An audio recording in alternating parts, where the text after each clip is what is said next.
Welcome to another episode of the Carry Trainer Higher Line podcast.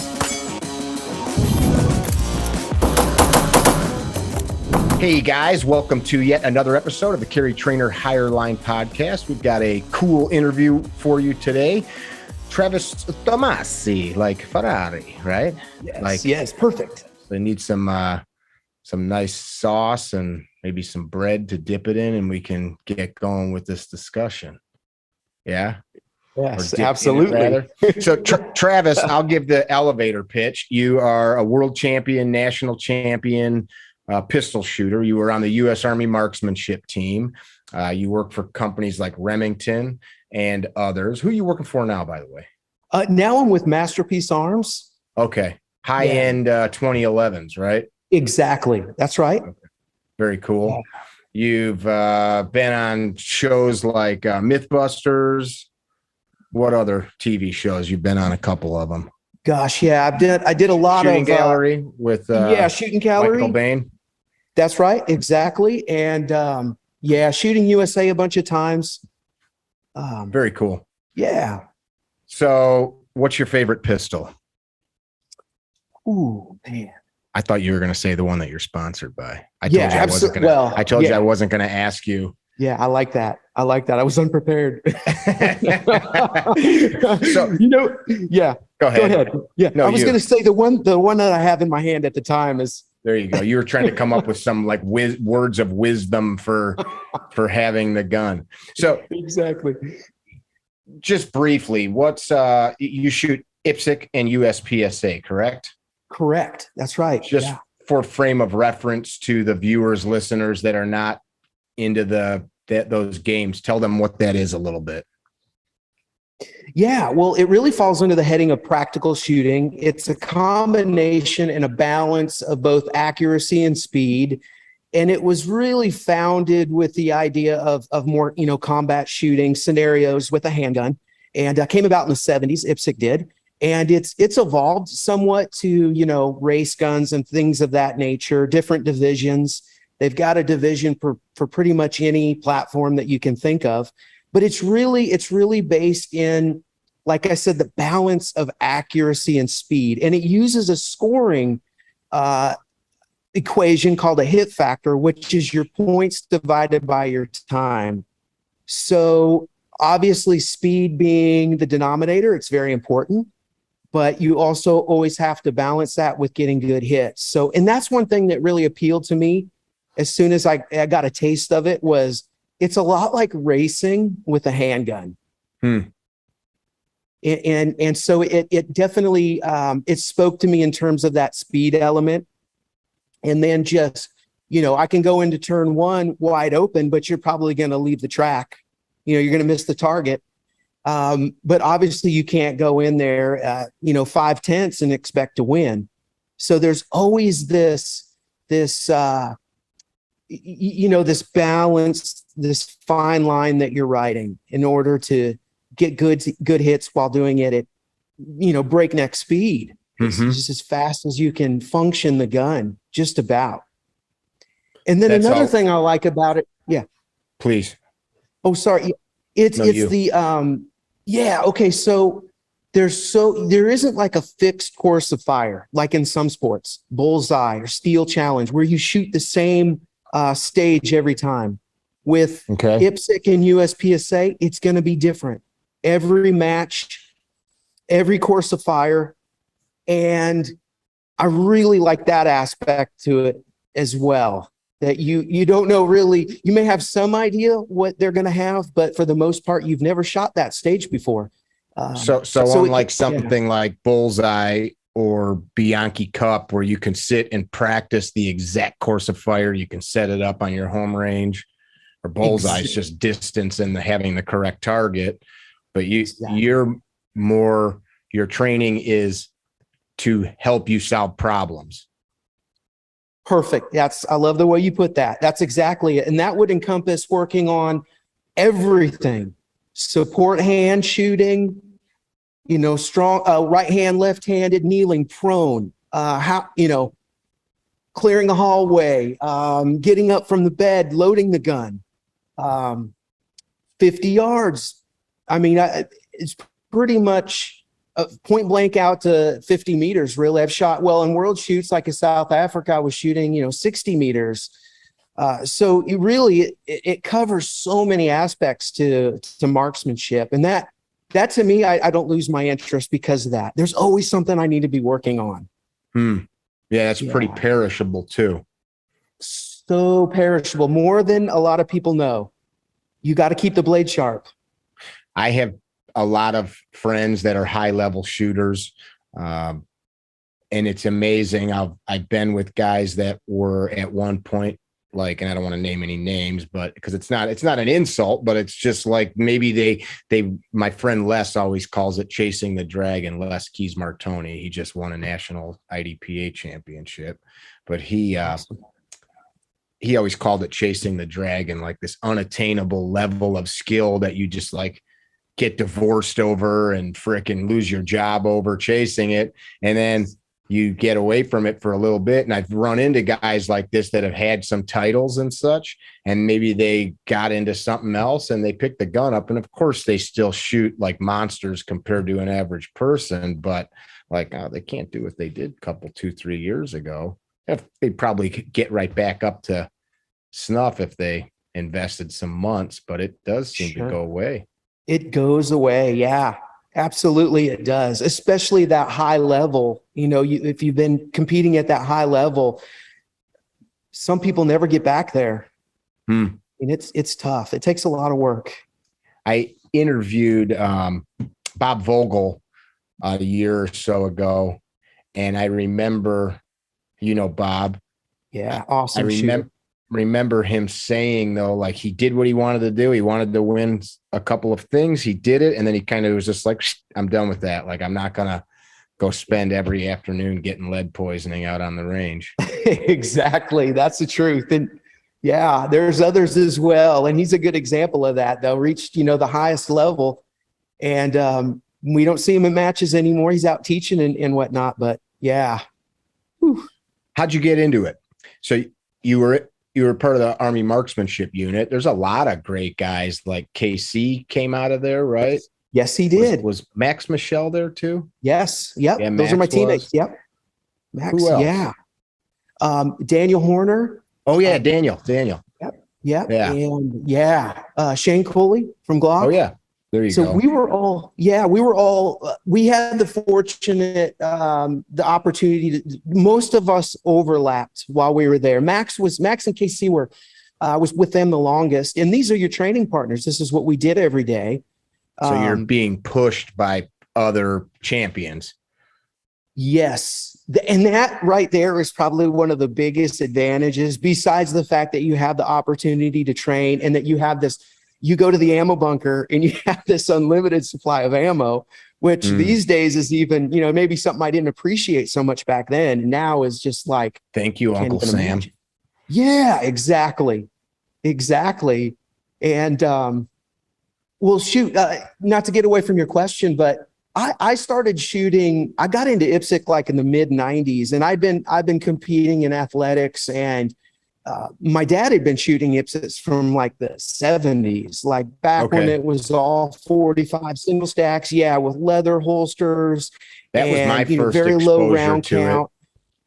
Was being out on the range. See, I mean, not me. I was only a baby, but seeing guys like your dad be at the gun range and seeing dudes with the leather holster in the front, kind of outside the waistband appendix position, ripping those. Yeah.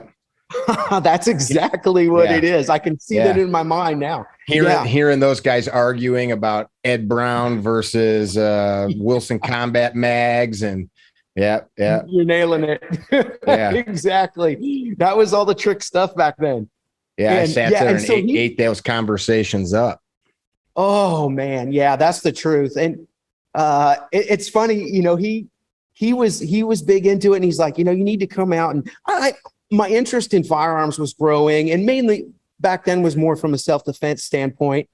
And so he loaned me some gear, and I went out and shot it. And I was immediately, like I said, I really like the speed element to it, and just got hooked on it immediately. And I had done it for, I was before I joined the Army, I was probably top 3 at nationals, top 5 around that level, and then got the opportunity to go there, join the Army, and then got assigned to the Army Marksmanship Unit. And so I already had this sort of a level of skill at that point. Hadn't actually won the really big stuff. You know, my day job, I had an auto detail business. So I was cleaning cars. And, out there in a bikini and roller skates at the, I got it. There we go. I love it. Listen to holding the placard out at the intersection. That's awesome. I'm gonna have somebody make a meme with you. I love it. I can't unsee that. See you roller skating backwards. Mm-hmm. Yeah. Oh, that's man, funny. I love it. That's awesome. So when you went into the Army, were you recruited to come to the AMU? I actually was. I was very grateful for that. Somebody saw you and said, "Hey, we want this guy. We'll get him to come on board." That's exactly what happened. And more specifically, I had just made the national team, the USPSA national team, to shoot the world shoot. And Max Michel, who was already in the AMU at that time, was one of my teammates. And he invites me down there to Fort Benning to train with him for a week before we leave overseas. And immediately we just hooked up, like both students of the game. So it was constantly looking for better ways to find things, better methods for technique and above the neck, all of that. We were just completely hooked. And he's like, I think you should think about it, and I can help you get a slot and recruit you to the team. And I took him up on that offer, and I had to wait until there was a slot, and then you go down. How old were you? I was an old dude. I was 29 at that point when I went into the Army. Yeah. Okay. Yep. So what's that job look like? Of course, you're representing the Army in matches and such, but are you also teaching? Yes, absolutely. And that changes with the mission statement of the unit. For example, when I first went in, it's like it is now, where they're mainly competing and training, not teaching so much. But as soon as about the time I went in, it was sort of the peak of GWAT, global war on terrorism. So we went, our focus shifted. I got a few months of focusing on competition shooting to going almost full time into instruction, and which I actually loved. It was a huge opportunity, but that, I would say, for probably the majority of my time in the unit, I was an instructor and teaching the close quarters marksmanship course and traveling, and then on the side, and then in addition to that, I would compete. So if I was back home and I had the time, I would practice, and I go to matches, come back, go train, go wherever it may be and teach a class, train the troops. Were you teaching? That's how it looked for me. Or just pistol? I'm sorry, say that again. Were you teaching carbine stuff too, or just pistol? Yeah. Most of it was carbine. Okay, most of it was carbine. All right. It really was. There was certain people that I was working with that had pistols, and we would get into that. But yeah, most of it was M4s. Okay. Yeah, even though I'm like a pistol guy. I wasn't sure if specifically you were teaching guys just the pistol stuff. So that was still the M9 days. M9, that's right. Exactly. I dig it. Yeah. I'm a Beretta guy. I shoot the Wilsons and the Langdon Berettas. That's kind of my jam. Awesome. Like stuff. Yeah. Not those clanky pieces of shit you guys had, but oh man. Yeah. That's exactly what they were. Yeah. I still dig them. People will show up to our classes with them from time to time, and I like to pick them up, let me try that. Let me feel that piece of shit. And makes me appreciate the nice stuff, kind of like the guns you shoot. So you spent how many years in that unit? Just about 9 years. Okay. About 9 years. Yeah. That's a good long time. It was, and the only thing that really The only reason I really left was I had an opportunity to. My goal was always with this career and this endeavor was to be a pro shooter, and an opportunity presented itself with para ordnance, and my tour was about up with the Army, and it just sort of jived, and that's when I left and started doing that as a civilian, basically the same job but for a company, and I miss the unit though. It was such a great learning environment, and then being around those champions, and not just the action shooters, your IPSC and USPSA guys. You had your Olympic gold medal winning shotgun guys, your service rifle, your service pistol guys shooting, M9s. Granted, they were built, but shooting 50 yards like this, one-handed. That's awesome. Yeah, and then the international games as well. You could go over. You could be working on some 50-yard shooting stuff with your comp gun, and you could walk over and pick the brain of the dude that's shooting dimes at 50 yards and say, what are you seeing? What are you doing? What are you feeling? Exactly. Cool. Yeah, that's rad. Huge resource right there in picking their brains, and that's where they lived, So for me, being a speed guy, that was more difficult, and getting their take on it, like you said, that was awesome. Man, it makes me miss it. What's that old saying? Competition breeds excellence. Yeah, perfect. I love it. It can. I guess it can probably ruin you too, but I've seen it ruin some people. Yeah. Well, like you kind of lose sight. It's cool. That's a cool vibe when you're around a bunch of people that have good attitudes, that are striving for something. You kind of like, you see that in different team environments, like maybe there's a development team working on software or medicine or whatever, and everybody loves what they're doing and they want to get into the office or get to the gym. Or my jujitsu gym is like that. Like everybody there is like, oh man, let me show you this thing I was thinking about, or I took some notes when I was at this seminar, and just everybody's like motivated to help each other. And yeah, you know what I'm talking about. I know, that's a perfect analogy. That's exactly how it was. That's cool. The way your gym. I mean, that's a great, you couldn't wait to get back to work. And to let this rub off, I basically was a sponge. I wasn't closed-minded. Just because you're shooting slow fire at 50 and I'm shooting El Prez's, in 4 seconds or whatever, you have a lot to teach me, and you've been to the Olympics. I mean, I want to get that, that mental training as well. Anything you can give me. So it was huge. I interviewed, like one of the guys that is part of the biathlon team. The U.S. has never medaled in the biathlon, which is crazy. But this dude's like, I think 3 times. His name's Tim Burke. I forgot which part of the biathlon team he's in charge of right now.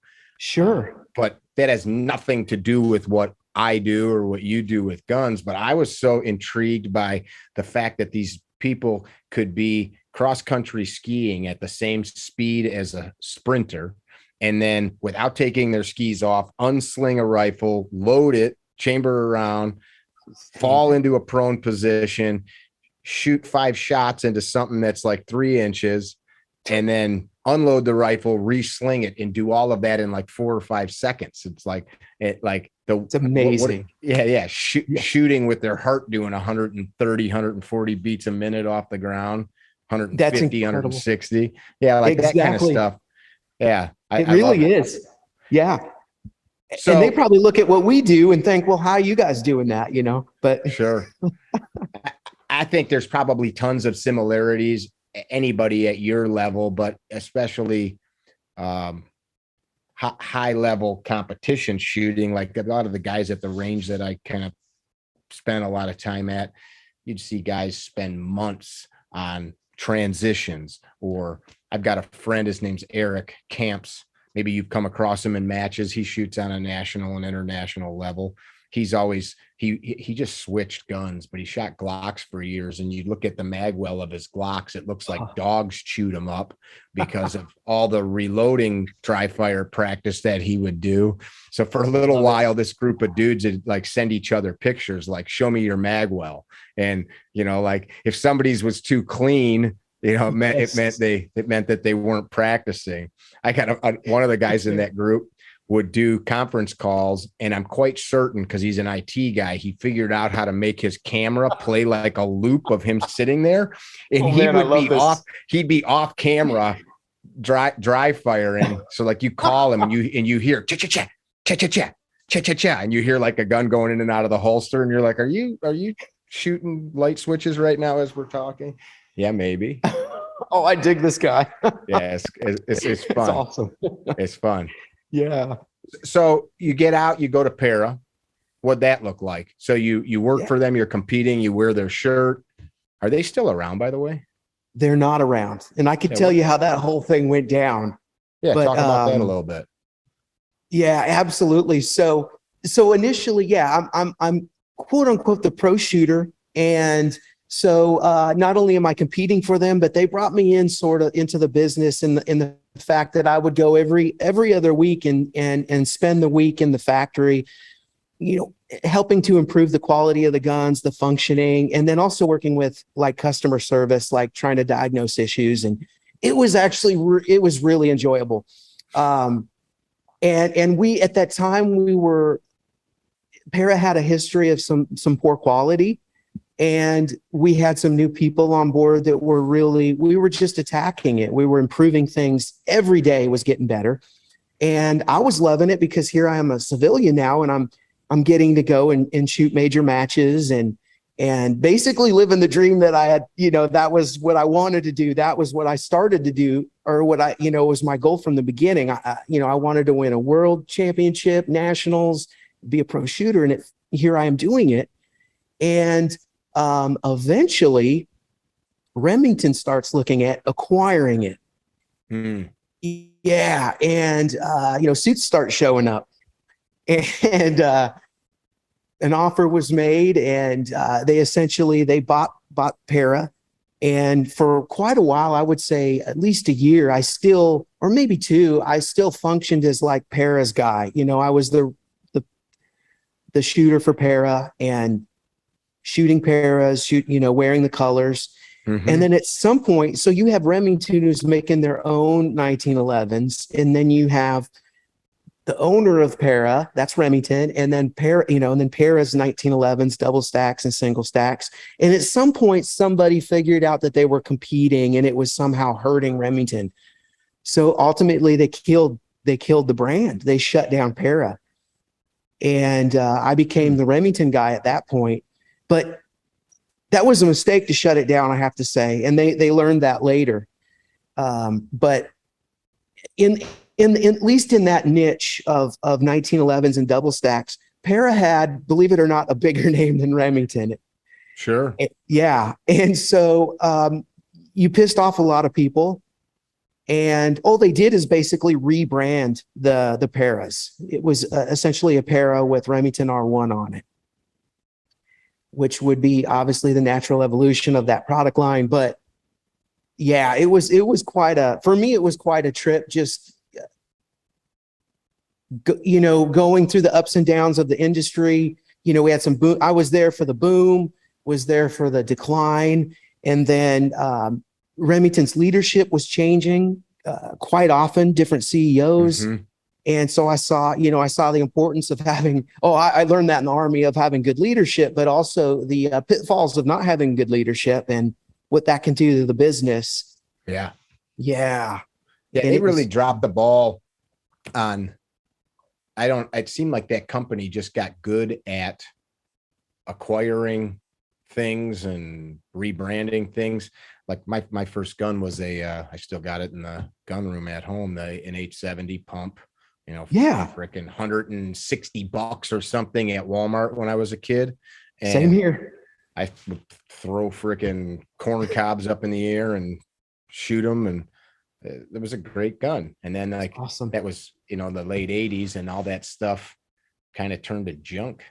It really did. We had the same thing. I mean, I was like 18 years old and I bought an 870 and it was great and, beat the heck out of it. And then later I'm working for them and these guns are arriving at dealers, Walmart, Big Five, whatever, box store, and they're coming out of the box with rust on them. Yeah. They come pretty rusted, and it's like, oh, it's killing an icon. Stupid is they had figured out how to do it and then just got away from that. And yes, basic stuff. And that's, people just wanted good stuff. And they you're so right. And it's so basic, isn't it? Doing the right things. Yeah. Yeah. They had the formula. I don't go ahead. I'm sorry. Oh, I'm sorry. Yeah, they had the formula. That native knowledge was in the company on how to build a good 870, for example. Yeah. Like, why didn't you stick to that? Make the 700, make the 870. Like, but they relaunched that single stack pistol. What was that one called? The R51. Yeah. I bought one when it came out. I don't know, what was that, 10, 12 years ago? And I'm sorry. You're talking about the 1911 single stack. No, that rotating barrel thing that they remade from 100 years ago. Was it the 51? You're on it. R51. Exactly. Yeah. You're on I bought it just like, I'll buy one, check it out. And it wasn't anything I was going to like carry or do anything with. It was just like, it was whatever, $400 or $500 or $600. And then like a week later they recalled them. And I think it took like 2 years for them to give me my money back because they soaked them all back up. And I was like, oh, that's right. I think they tried to give me like a gift card or something. And I'm like, you've got nothing I want. Just send me my money. Just send the money back, right? Exactly. Yeah. That's right. That's right. I think this industry is plagued. Maybe other industries are too, but I think this one's plagued by it. Like these poor choices. Like I look at it. I've been in business 22 years. I look at it as solutions nobody needs, solutions to problems that don't exist. Like, perfect. I'm working on some legislation for school safety, and somebody sent me a company. It's a cool idea. It's thinking outside the box. It's these big, heavy, bulletproof bookcases that are basically 1,000 pounds of steel. And you put them in a classroom and you put all this freaking shit together so that you can wheel it in front of a door. And I'm like, why don't we just make ballistic doors and take the hinges off and put the new door up, instead of buying, I mean, these things are huge. Like I'm sure it's some fabricator that's got a welding shop that's like, here's a product we can make, but a bunch of people saw it and they're like, this looks cool. I'm like, yeah, but we're like really over engineering, why don't we go to the exterior of the school and stop people from coming in? And I just making an example, but it seems like in this industry, there's tons of, you go to like SHOT Show or any of the gun expos, and you look at like weird sites or just all the shit that comes out. You're like, whose idea was it to make that? Why did you make that? Mickey, you nailed it. And sites are a great example of that. And I'll tell you from my experience from being in the industry, a lot of where this comes from is people that aren't gun guys. They get into these. Yep. And to some extent, maybe they were working at GE or they were doing toilets or door handles. And all of a sudden, they're making decisions, engineering decisions and product line decisions. And, but yeah, like you mentioned the sights, that's such a great example. Oh man. Here's a good one. The front finger straps up here. Perfect. Students are always like, well, why'd they put them there? And I'm like, well, because the mold has that. And that's right. They've been putting them on there for 30 years and it's easier to leave them on there than take it off. Well, don't they know? Right. Like, I don't know why does my truck have like some weird shit in it that it doesn't need, that is like still like, I was just in a like almost new car that had still had cigarette lighters in it, which I'm not against if somebody wants to smoke, but like who the hell's smoking anymore that they're putting cigarette lighters in Unreal cars? But it's probably easier to leave it than it is to re-engineer stuff. Good point. Exactly. That's funny. You're talking about like guys that change. You're probably approached by folks all the time. Hey, rep my product, sell my product, or use this and tell people about it. I'll have guys with like various dry fire aids, lasers, or apps that you're shooting your phone, or you know what I'm talking about, all these different Yes. things that I don't want to name companies, things that figure out the attitude and axis of the gun as you're dry firing. And Exactly. and I just would like to hear your viewpoint on that, because these guys will ask me, and I have like, actually, I won't answer. Like, what do you think about that stuff? Yeah, I don't find the value in it personally, and it's not something that I've played around with a little bit just to sort of, you know, try to keep an open mind, and especially with ammo cost and availability, I was looking for anything that I could find to get, you know, to come up with an edge when you're dry firing, and that stuff for me, it's just it's a distraction almost from where I would like you to be focused on, and the type of repetitions and the type of dry fire I'd rather someone, you know, do. And I didn't see a lot of practical benefit from it personally. That's how I feel, and you're a better shooter than I'll ever be. But it seems to me that, like you said, the people buying that stuff, you could get away with it. I could get away with some of it. But if you don't have a base of knowledge, I don't golf. If I go get some like golf dry fire program where I'm swinging a fake club in my basement and I don't know how to swing, I'm just getting good at a bad golf swing.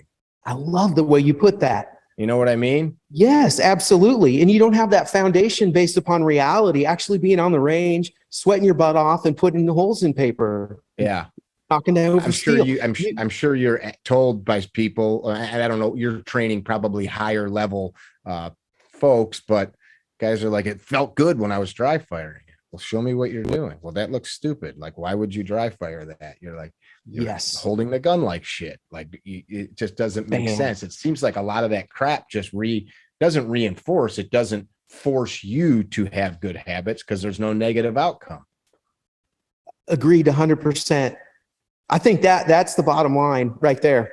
So I bring that up because I wanted to hear, I've asked other high level shooters their questions are the same question. And there's one or two guys that use some of these things that have told me they use it, but I know that they're paid a decent amount of money to use the things. And I know that those guys did not learn to shoot with those things.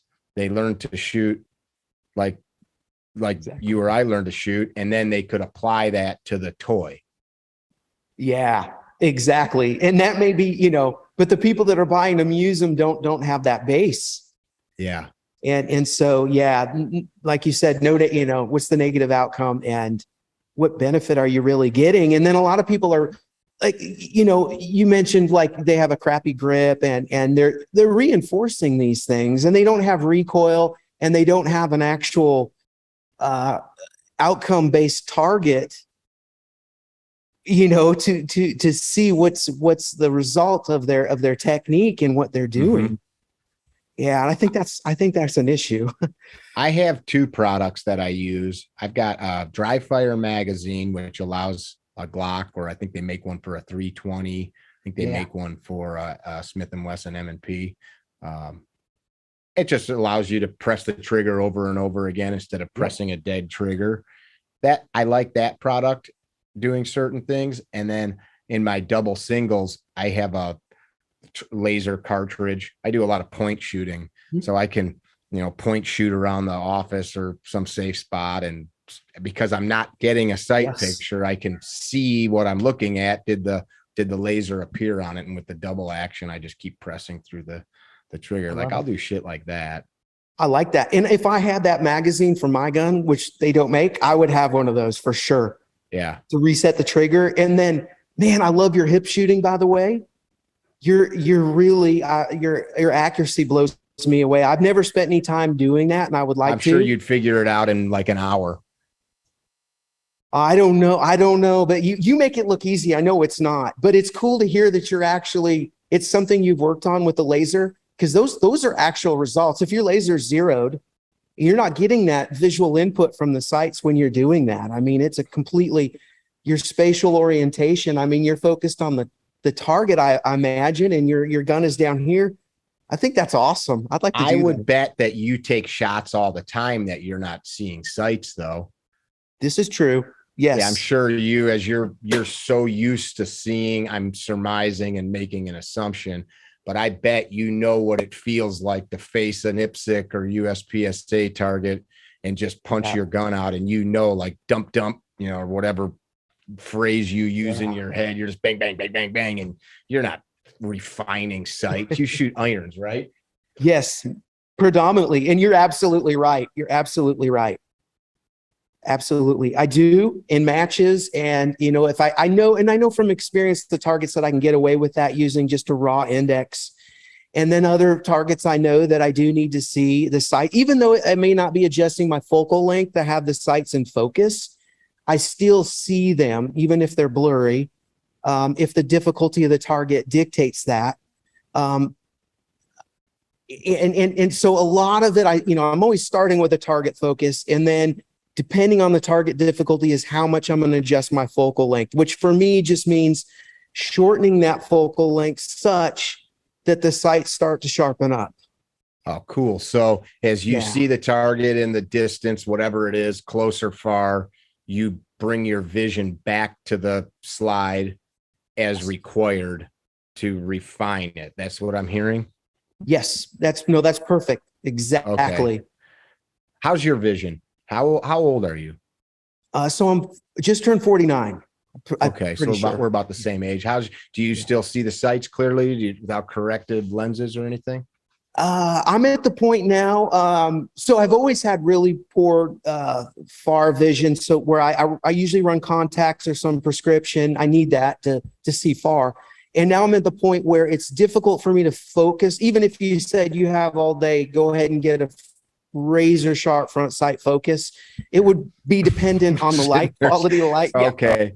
Yeah. So yeah, to kind of go along with the fact, very seldom do I go to, and you don't need it. I mean, I know that I don't need to go to a 100% razor sharp front sight focus to make an accurate shot at a practical distance that I can, what's a practical distance to a world champion? 20 yards, 15 yards, 25 yards? I would say, I can get away with target focus out to 20 to 25. So like a zone shot? A zone shot. If I want it to be a consistent A zone shot at 25 yards, I do need to retract my focal point to some extent. So in what I would call that is more of an intermediate focus. And what I mean by that is I'm allowing my focal point to shift back towards the gun, but I don't wait for it to do the entire shift. And intermediate in that the target and the front sight are almost equally out of focus, if that makes sense. It's hard to quantify because you think, well, you need a hard object to adjust the focal length of your eye. Not necessarily.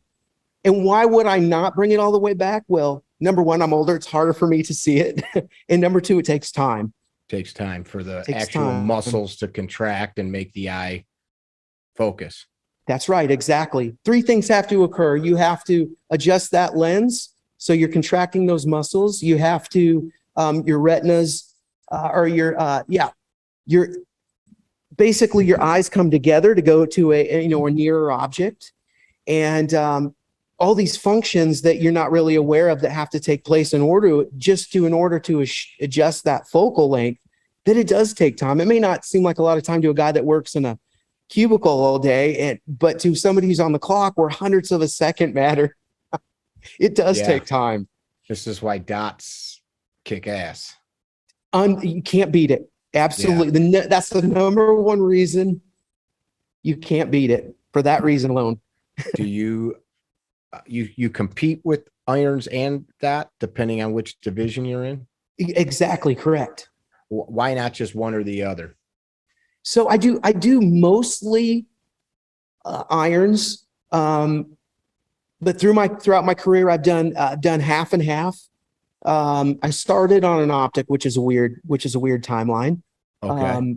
Because I realized right away that it was. You're saying in your competition you started on an optic. Exactly. running in open guns or something. Oh, in open guns, exactly. And what I realized by taking this visual aspect out of it, in terms of using iron sights and not just the focal shifts, but the alignment and all that, et cetera, that my learning curve was shortened, so I could progress faster. Was what I found. Okay. Now, Okay. it requires a certain attitude, a positive attitude, that you entrust that this is going to help you. A lot of students, I may suggest, I'd like to spend some time on an optic. If it's slide mounted or if it's an open gun, doesn't matter. Just want you to get that experience, see how the gun functions. It's such a graphic illustration of how the gun lifts and returns. And a lot of people don't see their sights tracking. And so I believe it helps with that. And gosh, I'm sorry, I got away from your question, but no, you're fine. Yeah, I guess it appeals to me. Both sighting systems appeal to me. And I feel you get something out of both of them. Yes, that's personally. Yeah, exactly. Even in dry fire, as you were just talking about, like the difference as a student learning, you just in dry fire a dot, you see so much movement that the sights irons don't show you. That little dot bouncing around is even if it's just like the harmonic ping, like through a Glock of the striker bouncing, like even that looks like this huge amount of movement if you're just dry firing. It really does. Like you said, you can see the harmonics of the striker, where you're never going to see that with irons. Yeah. I play with that and try to see, can I see like staring at the little space between the front and rear sights? Can I pick up that? And it's like, no, it looks like it's rock solid. You don't see that at all. That's cool. Yeah, that's it's true. Cool. Yeah. I suppose also competing with both as an instructor, it gives you a better insights.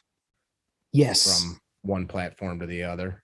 Absolutely. Especially these days where, maybe 75% of the students in a class will be running a dot. So, for me personally, I want to know what they're going through. And since I spent so many years on an optic, I feel like I have at least that database, to go off of and know what they're experiencing and how to take advantage of it too. Yeah. Most of your classes, are they geared towards competition, or do you do all kinds of stuff? I do a little bit of other stuff, but it's primarily competition. Okay. So you've got guys that are coming that want to level up and figure out some of the magic. That's it. Exactly. Yep. What magic do you have?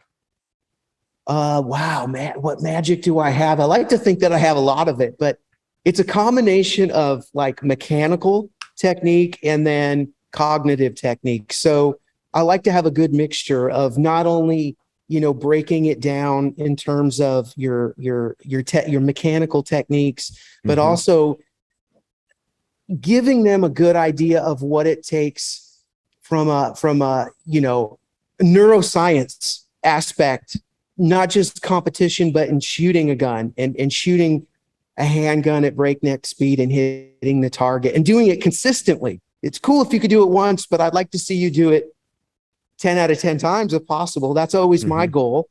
So, and I'm really big on economy of motion and also economy of effort.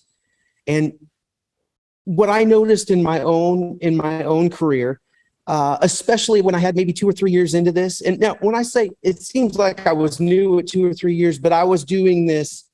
I was dry firing 4 hours a day. I was going to, probably 6 matches, local matches a month.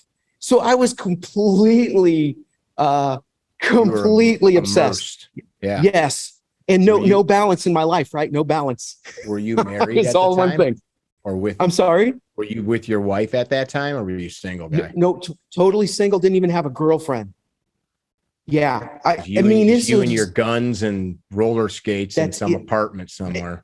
Yes. Wax on, wax off. Then it was load ammo, then go to the range, then come back, wax on, wax off. And then sometimes 2 a days, I'd go back out before it got dark. I'm assuming by wax on, wax off, you are talking about going through the kata of learning, practicing these movements. Ooh, I like that. I was talking about detailing cars, but I like what you're saying even better. Oh, you literally were saying truth. wax on, wax off. You literally Yes. meant doing the, I forgot. Okay. Yeah. Yes. But to your point, that's actually good because I was getting in, before I'd pick up a car to detail it, I was doing an hour and a half of dry fire. And then I would dry fire at lunch. And then I would dry fire after work, and completely obsessed with this craft. With it was so cool. Like you were talking about, your buddies, the bottom of their gun, like they showed off almost as like a badge of honor. It should look like a golf ball. Yeah. Just chewed up like a German Shepherd got a hold of it. Exactly. I would do it until my hands bled. Go load some more ammo, clean another car so I had money to eat and pay for matches and buy lead, and then go back out and do it again. That's awesome. It was just one singular focus. Let's talk a little bit about goal setting. So I've never met anybody that is successful at anything. I put a post up the other day. You've used the term balance a few times, and in the video, I was literally balancing on a slack line. I love that. I saw that. I loved fucking around. And I'm being a smart ass, but I was saying like the concept, it seems like people in general, we've got like all of these kind of like social isms, right? Like where we say things like have a nice day, or enjoy your day, or we hear people say things like, how's it going? Good, man.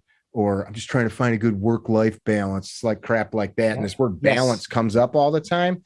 And it seems like I've never heard hugely successful people talk about balance.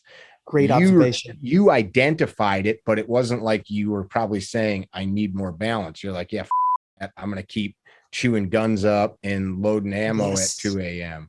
So like, exactly. Talk about that a little bit. Like you had this goal to be a world champion. Yes, that was my goal, and it was pretty early. And I would almost say in terms of having balance in your life, it's almost very pedestrian. I mean, it's going to keep you, or at least for me, it would have kept me from reaching those goals, if I'm honest. It took so much singular focus and so much work. For example, I wasn't going out and finding girls to date. I wasn't. They just came to you. Maybe later. I don't want to get you in trouble with your wife. Yeah, exactly. Actually, cool. I met my wife in the Army, actually, and she was in the unit, international rifle shooter, which is pretty cool. But cool. Yeah, so she's always there to help me mentally before matches and stuff, since she's been a world champion in that sport, which is pretty cool. But again, I mean, even her, she had no balance. It was just, I think you have to set that goal. You realize you have this goal, however it comes about. It may just be you think about, what is it like to stand on the stage at a world shoot and hold the American flag and have, this, what does it feel like to be number one? It maybe is simple. Yeah. You're saying that's possibly how one starts down this path. I just want to understand what you're saying. Exactly. Okay. Just one day I think I also spent a lot of time, and I think it's very powerful. What's the word I want to use? I'll just call it visualization. Some people may say daydreaming, but there's nothing wrong with that. If you're visualizing what it's like to be a champion or be really good at this endeavor, I think you need to have that. And that's going to be the impetus for all this hard work. Because like I said, I'm doing 4 hours of dry fire, but it wasn't conscious. It wasn't like I had to force myself to do it. It was like, well, this is what I do to get to here.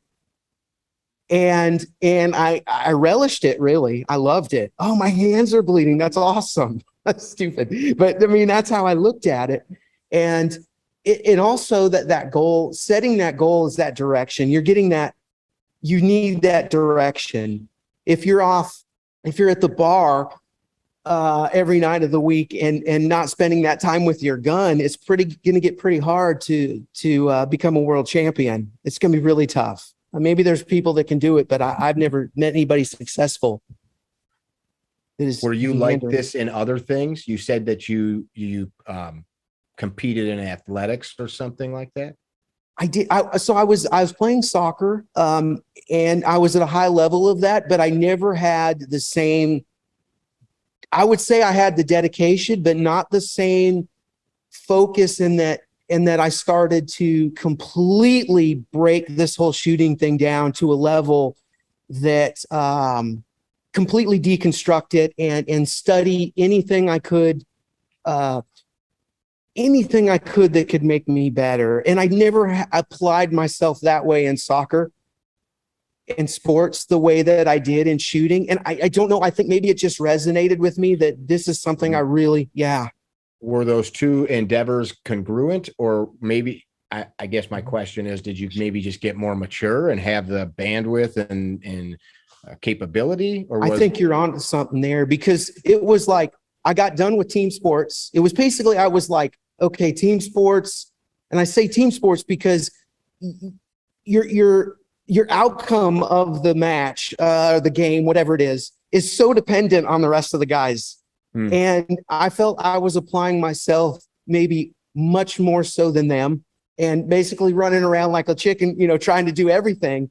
And so I think that I had completed that phase of what I was interested in athletic wise, and then saw this individual sport, the shooting thing. And then, like you said, being more mature, but also it just so appealed to me that I really wanted to dig into it. And interesting, Mickey, back then, you're talking mid-90s, you didn't have YouTube. You didn't have no internet. Yeah. You didn't have these forums. You didn't have social media where you're being inundated with all this information. You had to figure it out yourself, which I think a lot of people, to some extent, are missing today. Or you had to find an instructor. You're saying that they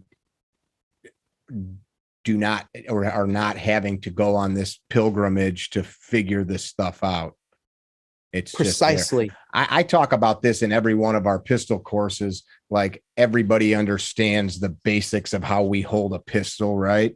And to your point, I remember I trained with a guy named Bob Housingay at about the time you're talking about, who was a 6-time national IPSC champ back in the day, and bunch of cool old videos of him like blazing down pepper poppers with shotguns in like 2 seconds. I think he could do a double bill drill with a revolver in like 4 seconds with the fucking reload. Yeah, that's awesome. The guy was super, super good. But in order to get into his class, you had to call them. Hi, I see you have a pistol course coming up. And then they would mail you a form that you had to go to the local sheriff's office or a judge and get like a clean bill of health that you could show up and you weren't a criminal if you weren't a cop.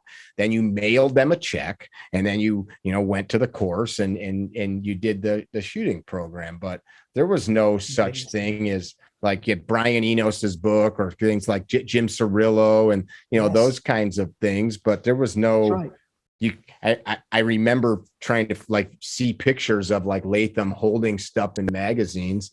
What do I do like with this? Is this like it sounds so familiar. Yeah. But exactly. people now, I've noticed this, I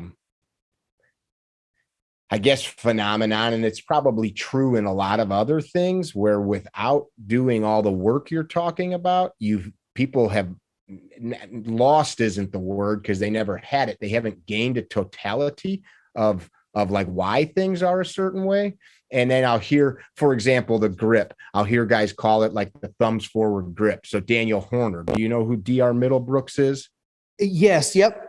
I do. I don't know him personally, but Daniel, but you know who he is. Yeah, I was just with DR a couple months ago at his home range screwing around.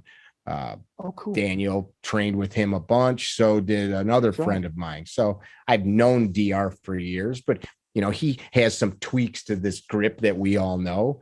and people call it the thumbs forward grip. So then you hear instructors saying, well, the point of this grip is that your thumbs point at the target. And it's like, well, no, that's not the point of it.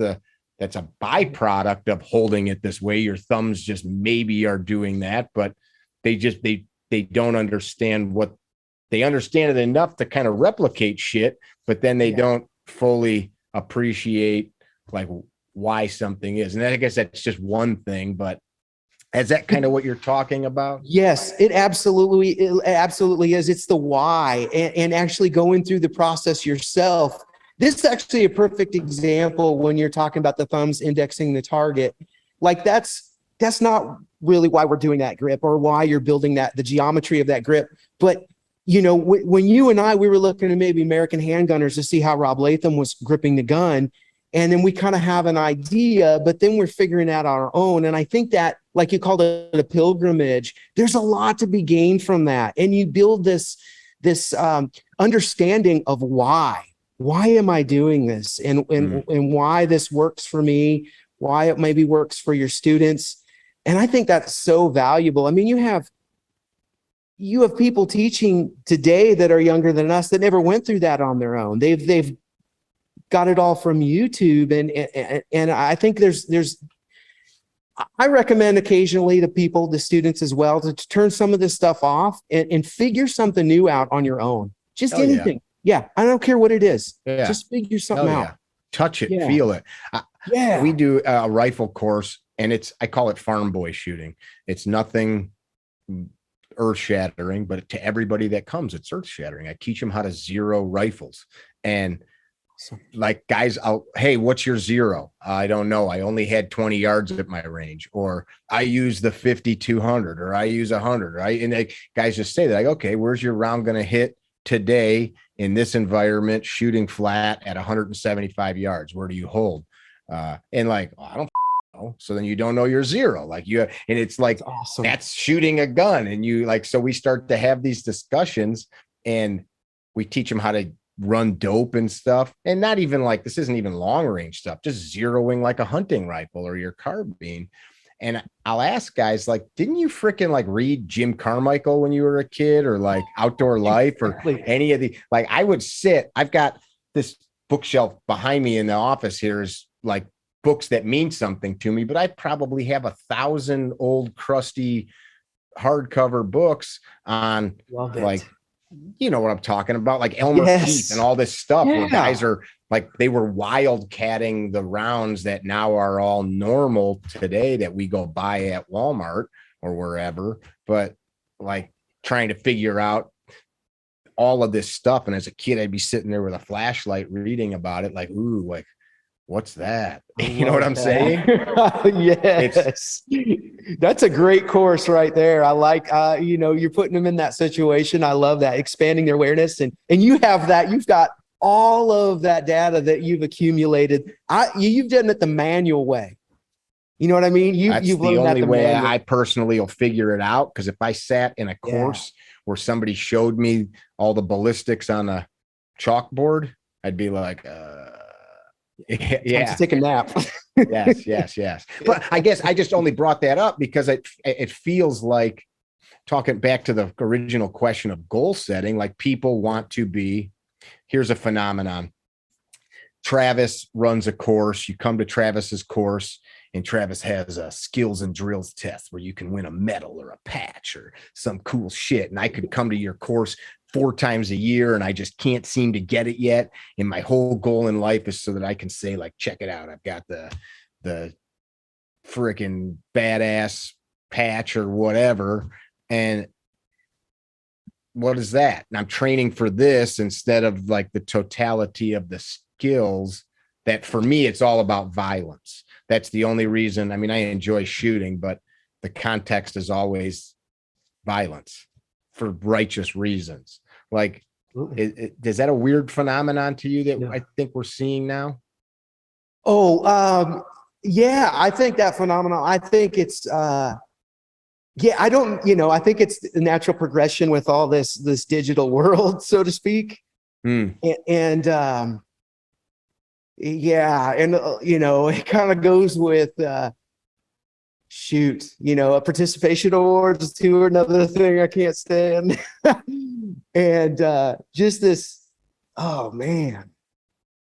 Yeah, it's probably if you were yeah, gonna just if you were gonna craft a program that was like a pistol training program, maybe you have one, and you were gonna say, okay, I'm gonna take shooters that are like new gun owners because the world is awash with them now, yeah. and I'm gonna have 5 days with you or 2 days. Like, what stuff would be like? I've got to go over this stuff. I got to do this. Like, what would those things be? What would that look like? Yeah, well, I would start with the foundation in terms of I'm not going to call them basics. They're the essentials. Your grip, trigger function, your stance, absolutely that stuff. But I will say that, and what I really like about what your content. One of the things I really like about your content. You look at my content. Yes, and for example, it puts you into situations. If you're open-minded and you look at this, it puts you in situations. Well, what would you do?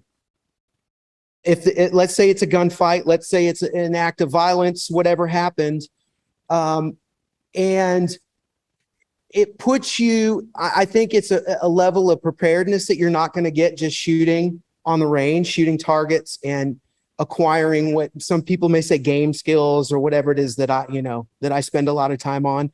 But I almost feel tested. This guy's coming up to your car and you're stuck with a train crossing, and what do you do in these situations? And I think that's something that has a huge amount of value, and I see you putting that out. I really like that stuff because it forces me to think. It's much more above technical and mechanical skill. It's okay, I have these skills, but I mean, at the end of the day, it would be nice. I want to avoid this if at all possible, right? Yeah, avoid the situational awareness. Do I need to go downtown at midnight? If at all, I'd like to not have to use my skills that I've spent 25 years working on, but what are you going to do? And I think that is something that I think should be put into the structure of this class.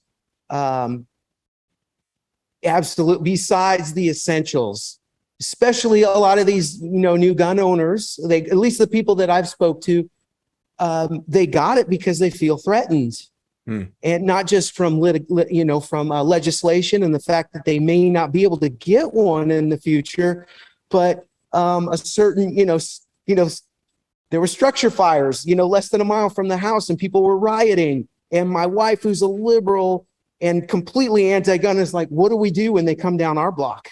Yeah. Gosh, I probably went offline fear from motivation. The question. Yeah, absolutely. I've heard people over the years say like, oh, that cop, you remember it became like a thing for a while to say that'll get you killed in the streets. Remember that? Yeah. Yes. I got a friend, Eric Camps, I told you about. Yeah. I forget the kid's name. He won the national USPSA championship. He's from out by me. He works at a gun store.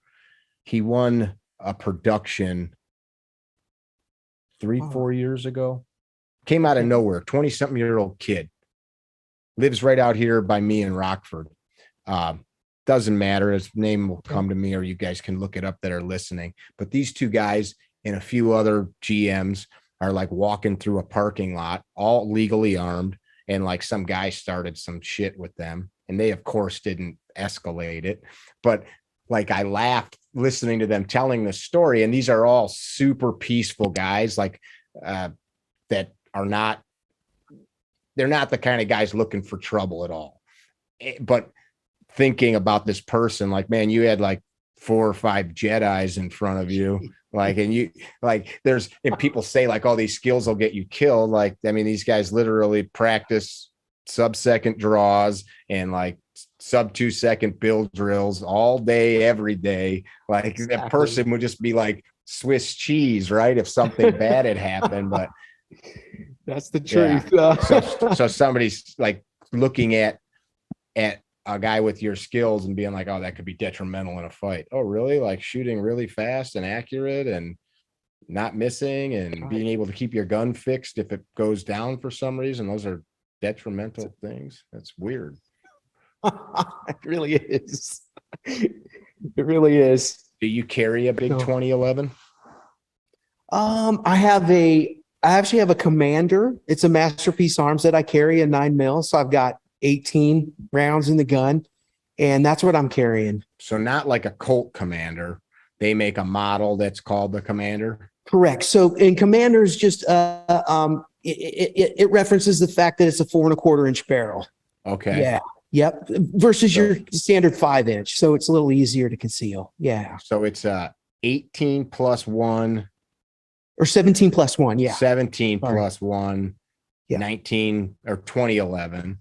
2011. Yeah. And 9. And you pack that inside the waistband. Yes. Yeah. Go ahead. Oh, well, it's a flush fit. So it's cut down. It's a fairly small profile. I have to look this thing up. Yeah. Yeah. And it's called the lightweight Commander. It's got an aluminum frame. And it's, I can go from I'll call it my race gun, whatever I have, full size 2011 in matches. And I go to this gun and there's no transition. It's like single action. It points like I want it to. And it's super accurate and I can shoot it fast. I really enjoy it. Prior to that, I had all kinds of striker fires. What's the name of the company again? Yeah, so it's Masterpiece Arms. That's what I thought. Yeah, MPA. Oh, I see. Out of Comer, Georgia. That's cool. Yeah. I like the idea of carrying what you compete with. I've trained for years and always just shooting. If I do compete, it's with the guns I carry. It seems like, I guess, you could make a game out of it as well and shoot whatever you want, but I'll see guys go spend their whole life shooting a big open gun and then they go put a little like 32 Kel-Tec in their pocket. And I'm like, I wonder how that's going to, of course they're going to shoot it good if they're good, but it's like the skills aren't there. Yeah, that's the truth. And, something is well, I won't say small, but the grip angle, okay, so I'm shooting a 1911 in matches and then I'm using a 19 for carry and it's a complete, and if I present it, well, the front sight's way high. Okay, well, what's going to happen, when it hits the fan? How is it going to present itself? These are things we need to think about, obviously. Yeah, but you fall back on what you put the time in on.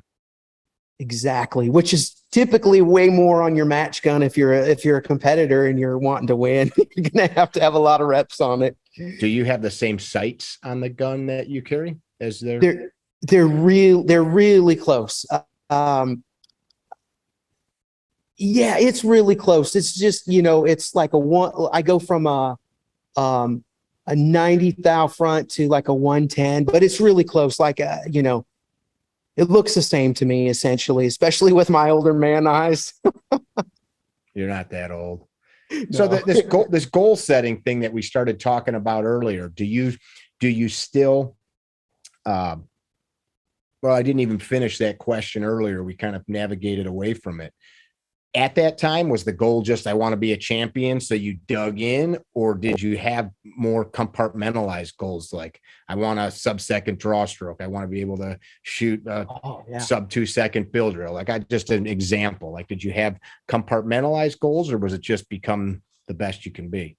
Yes, I had both. It was be number one in the world, win the world shoot, and then also compartmentalize constantly. And those were changing from, I would say week to week. For example, I wanted to do a 2 second, sub 2 second build drill, and then I would achieve that. And then it would be, well, let's go ahead and reduce the time. I want to do a sub second reload, mag change. Those were constant. Like those would change even, throughout the day. If as soon as I got it, then maybe my next goal was, let me see you do it cold 10 out of 10 times. Okay, that's pretty impressive. You had this build drill goal, and then now I want to do it cold, no dry firing, okay, I'm going to shoot 200 rounds of practice and then do it. Walk up and stand and deliver the next day when you came back to the range. Yes, stand and deliver cold. I love taking advantage of being cold. I love that. I always weigh that heavier when I'm training and in dry fire. So I will do whatever it takes to add weight to that first rep. If in dry fire, I call it weighted dry fire. So come up with a scenario or a drill, whatever it may be. I do like to use a timer to add that level of stress and with a par time. And then I give myself a short amount of time to visualize, cognitively prepare for this and prime myself for success, especially if it's a competitive. What does that look like? So you said build drill. So do you sit there and actually imagine the timer going off and you grabbing your gun? Like, what do you see? Yes, I see this in my mind's eye. I always start with my eyes closed. As I have gotten better with mental imagery, I can actually do a lot of it with my eyes open, which sounds crazy, but bear with me. But I'm visualizing every component of this drill from, and not just visual, also tactile. What does a good grip feel like? Well, I've got it nice and high on the gun, and I know what that feels like to have that, that part of my hand between the thumb and the forefinger as high on the gun as I can get. The top of my middle finger underneath the trigger guard. I know what that feels like. I'm going to add that detail into as you're doing this, your consciousness kind of bounces between these points. Okay, I'm performing this drill. The timer goes off. I form the grip. The grip feels like this, and you're spelling all this out with thoughts. Yes, spelling it all out with thoughts, and I do it in varied tempos. So, for example, if I do a full throttle one in my head, I may not have full tactile awareness. You don't have the ability to think about all those little things. You just kind of run the couple seconds of thought energy. Yes, exactly. That's exactly. Cool. But if I have the time to prime myself cognitively, I will slow it down and do slow-mo visualization, which I believe is try this out, but it adds detail. It's like adding frames per second to a video. So now I have the ability to add what the grip feels like, what maybe we're shooting a 25-yard headshot. I might want to feel stacking the sear. I might want to feel that wall. I might want to see, this is what I want to see of my sights or my dot. And I'm adding all this information, this extra detail to it. And then it's just a matter of repetitions of visualization. And this is what a lot of competitive shooters don't understand. Okay, so you visualize the course once, or the drill, if let's say you're working on a drill at the range, it takes more than that. You have to give me more repetitions. Give me 20, 25, more than that. And then it's, are we still talking about the imagery, or are we talking about real? Imagery, sorry, imagery. Okay. Before you ever even run the drill. Yes, so I will, especially in this weighted dry fire or this taking advantage of a cold run, from a competitive standpoint, I know at a match, let's say I get 4 minutes to prepare, but I get one chance, right? This is what I love about matches. You get one opportunity to run this drill or this course. You don't get to do it again. If your gun jams, you know what? You eat it. If you miss the target, you missed. There's no rerun. There's no redo. There's no mulligans. And I like that aspect to increasing the pressure and the stress. So I do that to myself when nobody's watching. So I prepare. Let's say we have a dry fire drill. Mickey, you're going to draw from concealment and shoot a half scale target at 7 yards in your house or your light switch. And you bring out the timer and you've got one, I don't know, whatever, X amount of time to do this.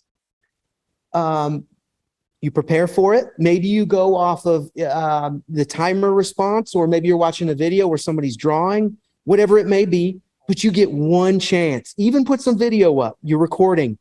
You're going to capture this on video, and you're going to, you know what, if you fail, you grab your garment and you hung up. It's on video, and you owe yourself, you messed up. Or you get a great draw and you call a great shot right on that light switch. You had one chance and you did it. And I love this idea of adding this stress and this pressure. And then if I fail, I take some time and, you know, do something else and come back and maybe give myself another repetition. But as opposed to putting your gear on and doing mindless repetitions over and over. The TV's on, your wife is talking about the bills that need to be paid, whatever, you know, whatever. You're God, distracted. They nag, don't they? You know what I'm talking about, right? It's in the way of dry fire, dang it. Freaking doing my gun stuff right now. Jeez. Yes, this is important. This is really important. Absolutely. So I derailed you. You're saying No. instead of having a bunch of things distracting you and just playing with your gun, because it is kind of play at that point, get super serious about what you're doing. Yes. And add as much stress and pressure as you can impose on yourself, even though, you know, we know in our dry fire, nobody's going to know your results, how well you did. And you can easily go, oh, I didn't like that. You know, I stumbled a little on the draw. I missed the light switch. I'll just do it again. Oh, I did it again. Oh, here's another error I made. Well, it's okay. I'll do it again. Well, hold yourself to this one rep maximum, that you impart all of this extra pressure onto yourself. That's why I'll even set up the camera and film myself. I'm not going to show it to anybody. It's nobody's business, but I can look back and go, ooh, or I can go, hey, success. That draw was awesome. And I called that shot right on the light switch. Everything was great. Technique was on point. I didn't, you know, it's cool. Well, let me back it up. I'll do it again. Let's see how many times I can be successful. But learning from my previous, like I said, I was doing hours of this type of stuff a day, and how much of it was effective. I could say it was a lot of wasted time. Why was it a waste? Because of how you were doing it? Yes. A lot of throwaway repetitions, a lot of half-ass repetitions I didn't have the same focus that I would need if I was actually doing this. If I was the old practice makes perfect versus perfect practice makes perfect. Yes. Yeah. Absolutely. And don't get me wrong, there are things that we learn from making mistakes in dry fire. Certainly, a lot of these things that we do, they require a sheer amount of volume. Just to be exposed to these minor nuances. Absolutely. That's correct. And to build the neural pathway that this is the draw stroke that I want to use. I've decided that this is economy emotion wise. This is right where I want it to be. But now I have to build that neural pathway so that it happens from a subconscious level, happens on the range, happens wherever I may be, and I got to draw my gun.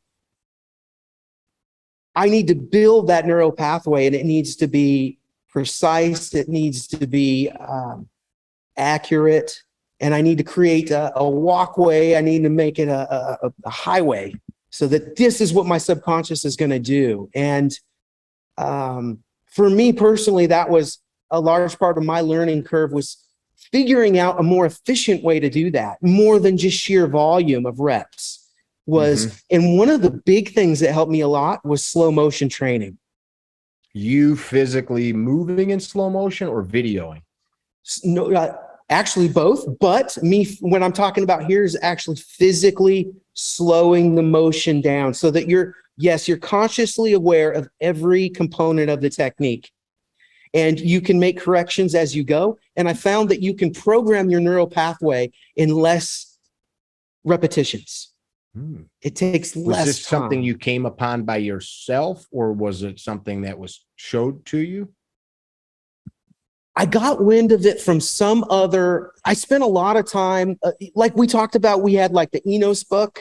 There was a Mike Plaxco book, but other than that, there was really no shooting resources. So I was always looking at golf, tennis, martial arts.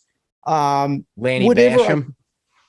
Lanny Basham, I didn't get into him until I was in the unit, and he was a member of the unit. So everybody, was sort of a thing that you did. You read his book. Everybody did. Okay. Absolutely.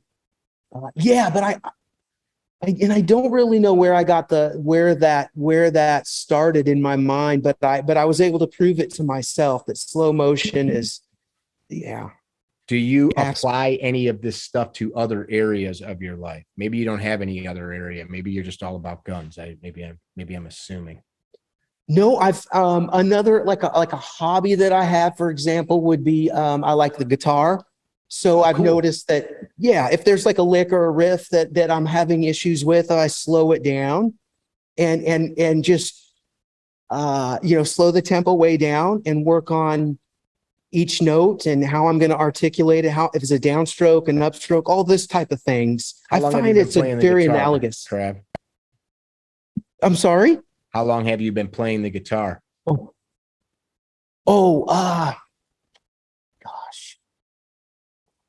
Man, it's been a while. I'm not that good. I'm not, Well, what I was going to ask is I didn't know if you started applying this after, like, were you playing for 5 years and then you came upon this slow motion business, and did you see an improvement after the fact? I would say you're right, because I kind of got into guitar a little bit after I picked up shooting. Okay. And so kind of struggled on it in the same way that maybe I would in what I was seeing on the range. So yes, I believe that it sort of came about in the same time. And maybe, that's a great question, because maybe that's where I learned that from. No shit. Maybe the guitar, maybe you took those skills from the music. I think you're onto something. Yeah, I think you're right. We can sort out more of your life later. No, that's good though. I really like that. I think you're right too. I think you nailed it. And that's where it came from. I found it worked so well. And it another thing, like if a student is working on something and they're struggling and they have a high failure rate on this, that's where I'll tell them, back it off, go to 60, 70% throttle and let's figure it out where it's breaking down. And you're giving your conscious mind the window of opportunity to be aware of the mistake and where it's occurring. So it's easier to fix and get yourself back on the path. And it sounds somewhat counter intuitive to being fast. Well, why are you going slower when you want to be fast? Well, I have a phrase that I use with students. I tell them, because we do this, I think, in everything. Could be playing the piano, could be soccer. We say, slow down, like you're going too fast, slow down. In jiu-jitsu all the time, like new people, so slow down. And I say, be mindful. I don't care if you're going fast or slow, because you can do the right thing fast. You can do the right thing slow. You can do the wrong thing fast. You can do the wrong thing slow, but we have to go at some cadence that we can comprehend what we're doing. Years ago, Coach's Eye. I'm sure you've used Coach's Eye a bunch. Yeah. We were playing with that on the range, and what we were looking for is we saw at the time some picture of a famous shooter guy coming out of a holster, and his finger was on the trigger really early. And we were like, oh, look at this idiot. Like, he's going to shoot himself. So all of us were like, yeah, we don't do that.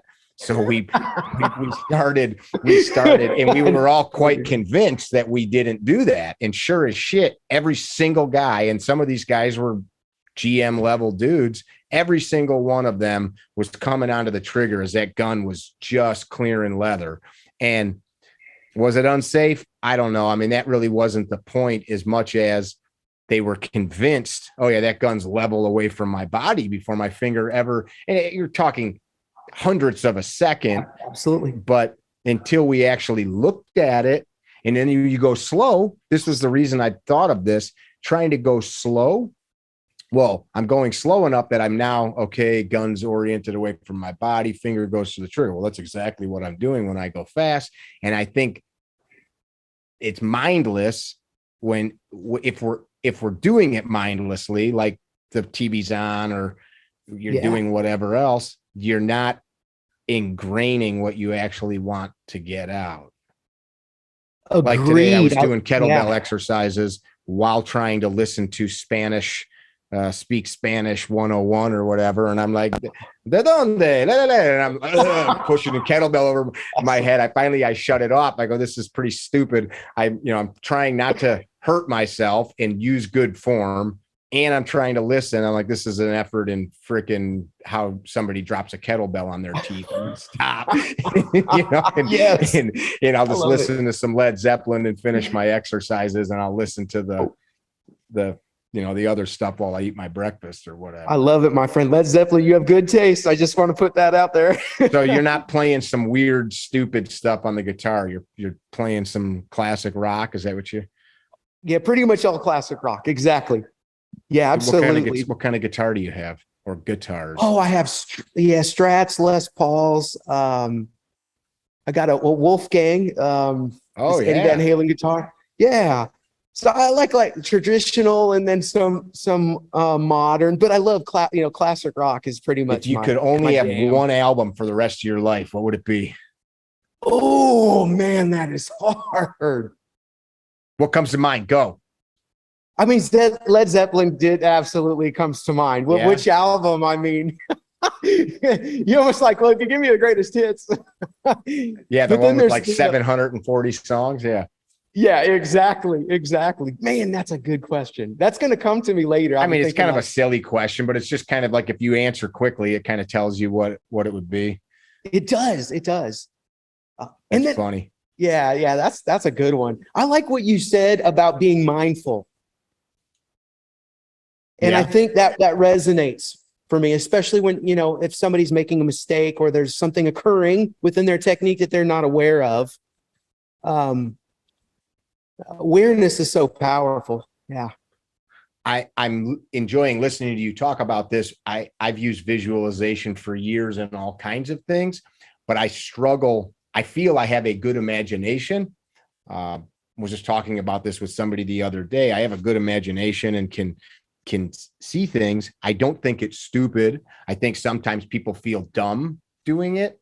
I talk about it in class a lot. Like I know a couple guys that were very high level fighter pilots, and they use this stuff like with their teams. I got a couple buddies that were high level special operations guys, and they talk about sitting around with a group of dudes before going on a hit and playing it out in their mind's eye. Travis flows right, I flow left, blah, whatever it is. And those guys aren't thinking it's dumb. Football players do it. I feel the laces touch my hands, but sometimes this was my point. I have a hard time. I get maybe wrapped around the axle. I'm getting ready for a jiu-jitsu tournament. So I've been playing with this, and okay, match starts. I reach in, I grab the lapel, I drop to do an ankle pick. And then my mind starts thinking, well, what if he steps back? Then where do I go? And like, I guess maybe that'd be like the target blowing in the wind or something. Like I start to get like a loop going where I can't stay in the thread of whatever it is I'm trying to create in my brain, because my conscious brain knows, well, nothing always stays as planned. And so then I like hard stop. And then I got to force myself back into it. Like, what do you do with stuff like that? Does that make sense? It totally makes sense, because part of this, as I'm listening to you talk, your opponent in the tournament, his moves, you can't control them to a large extent, right? Maybe you can force him to do things, but you don't know if he's going to step back. So I completely understand that. It's almost like maybe the best, and it's very interesting as I've gone down this road with visualization, was who's the swimmer that has all the Olympic gold medals? The one that's the weed smoker? Yeah, smokes pot. Phelps. Yes. Phelps. Thank you. Yes, exactly. And I'm just joking about him being a weedo, but I remember that being a big thing on the I remember TV. that being a big thing. Yeah. Exactly. That was what I was going to ask next. Like, who's the guy that's but he's really into visualization. But in a lot like a shooting match, I mean, the water and things of that nature, and where the wall and his turnaround, that stuff stays pretty static, and to an extent where you're fighting somebody who is a living organism and can change. But what was very interesting about his idea of, he was big into visualization, and the idea of not only rehearsing what you want to happen, there's rehearsing. He had 3 stages: rehearsing what he wants to happen, which is win, which is perfect strokes, which is perfect turnaround, win the gold medal, all of this. He would do what he thought would happen. Okay, I prepared well. I think I should have a good, I'm confident I'll have a good time. He focuses on that.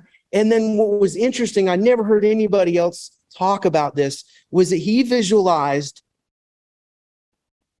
almost diversity. Like if somebody breaks my goggles, how am I going to react to that?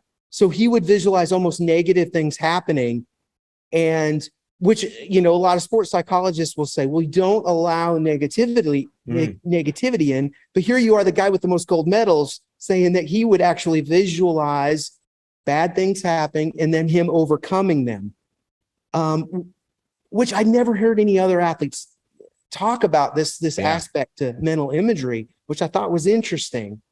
But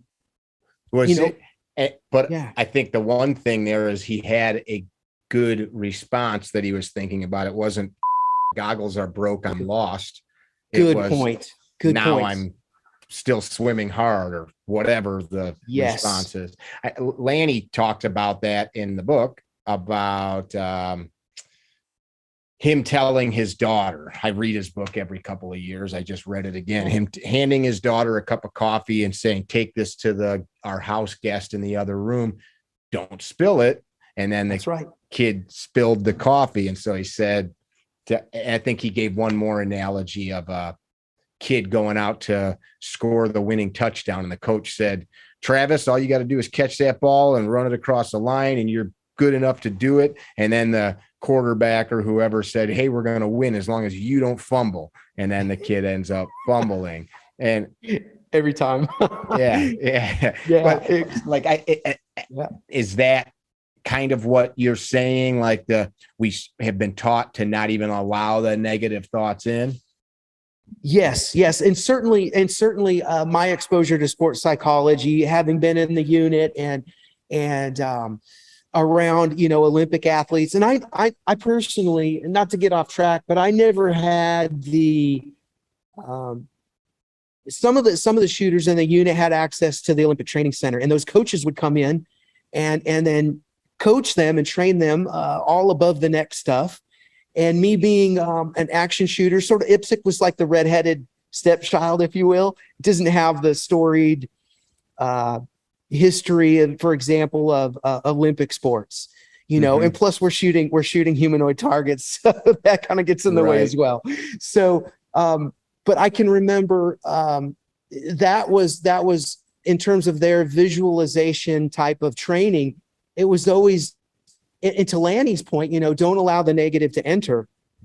And for me, the first time hearing that was from Michael Phelps, and he was building up an answer to what if, and like you said, he was building an appropriate response that in the event this happens, if I'm at the turnaround and so is ahead of me, what are you going to do?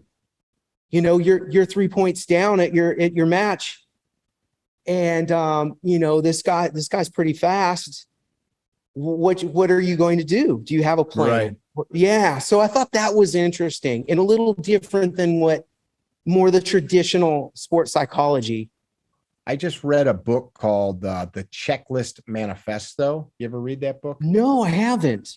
Who wrote that book? It's a great book. It's a doctor that wrote it. Yeah. But one of the things, he talks a lot about medicine and aviation in the book. And just as you're talking about this, I'm imagining like a pilot. If I only imagined great outcomes, what happens when the bird flies into the engine or the windshield?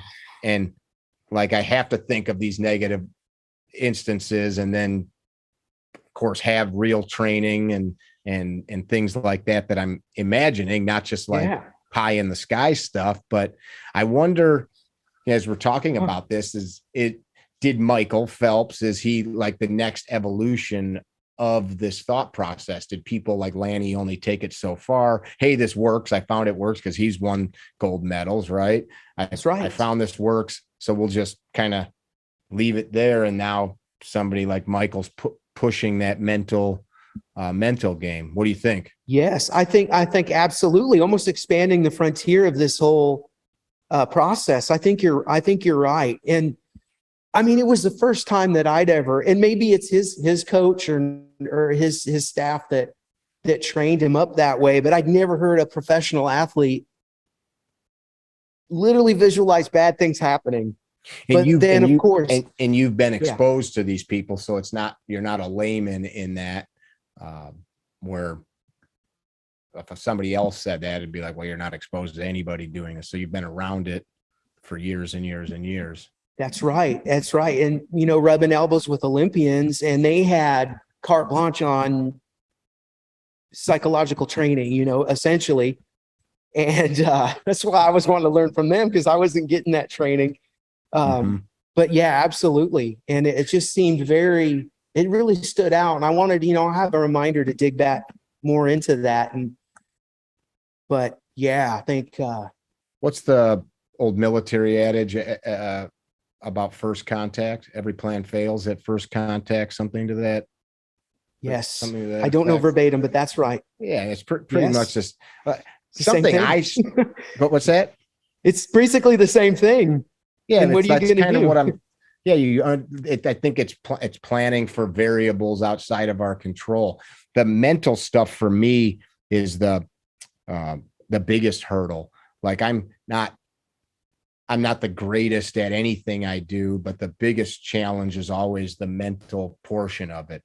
Am I going to get adrenalized? If I get adrenalized, will I be able to maintain a good state of calm to make good choices in whatever I'm doing? Be it, I think the last time I got hyper adrenalized when I didn't need to be was presenting to a group of high school students on the Constitution. Oh, interesting. Teenagers judging the out of me as absolutely. I'm standing in their classroom. I've been in front of hundreds of thousand people in an auditorium talking and easily not thought a thing about it. And then a group of youngsters that are bored and annoyed looking at me and me not wanting to look less than and then all of a sudden imagine. I'm like, I can't even imagine what that's like. It was stupid. Yeah. That's what it was. It's but it's just totally different. It's not we don't speak in front of people like that. Yeah. And that's, I like forcing myself to not use unclean language. Not that that's hard to do, but it just takes you off of your normal cadence of and rhythm of life and how you behave. It's absolutely. So that's where I try to invest the thought energy. I'm going to do this. This is what it's going to look like. It's going to be great. I'm not going to cry. Last part was a joke. Yeah. So what, in terms of, things are going to be great, how important do you feel? I'm doing this interview, pal. Okay. Good. Kidding. I like that. I'm just kidding. Take control. Go ahead. I'm just kidding. I'm just kidding. What do you got? What is your, and in terms of, you have a match coming up. Sure. How important is confidence to you? Confidence? Yes. I think that's everything. For me, I don't want to, I feel if I'm not confident in what I'm doing, I probably shouldn't even leave to go there. Which, we do that through preparation. For myself, I have data points okay, every time I'm training with somebody that's of equal or even maybe greater strength, I do pretty good in skill set, right? I'm not going to go against some world champion that's half my age and expect to do good when I'm in my mid to late 40s and I'm not a world champion. So I have data points. I can look at that, some historical things and base an outcome on that. But then your mind starts to go to places like it's highly probable that I could step on the mat with somebody that's my age, that's got a same belt tied around his waist, but also spent 12 years wrestling and maybe was a frickin' Division I wrestler. And he looks about like I do and has this thing I just was with a guy that was a white belt that was also a like national level judo player. Wow. So in my sport, the guy grabbed me. I'm like, that doesn't feel normal. Next thing you know, I'm upside down and I'm like, so what's the story? And like another guy's like, oh, he didn't tell you. He was also like a, national level judoka. Like, oh, well, wow. Thanks for not telling me that. Exactly. Right. So your brain thinks about that. Mine does. And then that, if I allow that, then confidence starts to get the pin popped in the balloon kind of a thing. And so what I do is I say I have no control over who else steps out there. I think Viktor Frankl talked about, we're going to have adversity, but how we respond to it is our only real choice. We don't have a choice in the fact that it's coming. So I try to circle my thoughts back around to, regardless, how will I behave or think or feel? And that's where I can get wrapped around the axle, right? Because what are the what ifs? What's Absolutely. the what ifs? Yeah. They're endless. I don't want to get hurt either. I don't want to get hurt. Right. I don't want to let my teammates down. I don't want to look like a fool. All these things that in the big scheme of things, I try to imagine the end of the day driving home. That's what I think about. Like when I teach a class, I get under a tremendous amount of, not anymore, but there's a tremendous amount of pressure to be safe, right? Like you got all these people's well-being, but they're also coming like to you. I want to get better. I don't want to spend my time and money and then not have a good time with Travis. So people come and they take a tremendous amount of time away from their family, their bank account, etc. And when I say a tremendous amount of pressure, it's not like I'm cracking, but no, I know you can allow that to stop you from what you're doing. What I do, talking about confidence, back to your question, I remind myself of I know the material that we're talking about inside and out better than anybody I know. The material I'm talking about. I'm not saying the totality of the shooting sports, but the material we're talking about, I got it. I can talk about it and articulate it is to a 5-year-old or I can speak about it with somebody that it's your skill level or to a prosecutor at the highest level court. And I know what I'm talking about. So in that, okay, I'm confident. I make sure I go to sleep the night before. I'm not up getting liquored like some guys that do what we do traveling around are doing. I make sure I wake up about 3 hours early, and I've got a trailer that's behind my truck that's got every nut, bolt, whatever thing I need to perform the class. I've gone to the range the day before to make sure everything's set up. I've got everything that's a possible failure point looked at before I get there so that I'm not dealing with stupid shit.